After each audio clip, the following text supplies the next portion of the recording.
નમસ્કાર મિત્રો, જય હિન્દ, જય ભારત.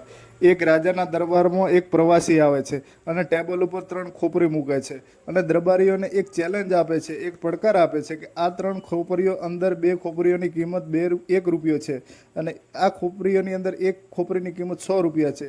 ત્રણે એક જ સરખી છે અને કોઈ કહી શકશે કે 100 રૂપિયાવાળી ખોપરી કઈ છે? અને બધા દરબારીઓ ગોટાળા ચડે છે. અને એક બીબલ જેવો બુદ્ધિશાળી દરબારીઓ હતો અને એણે રહસ્યમ શોધી કાઢ્યું અને કીધું કે વચ્ચે પડી આ ખોપરી 100 રૂપિયાની. તો કઈ રીતે કહી શકે, કઈ રીતે નક્કી કરી શકે કે આ બધી ખોપરીઓ તો એક સરખી હતી? તો એક દરબારી એને સવાલ કરે છે અને દરબારી પૂછે તું કઈ રીતે કહી શકે? તો એ દરબારી એક સળી મંગાવે છે અને એક કાનમાં નાખે છે.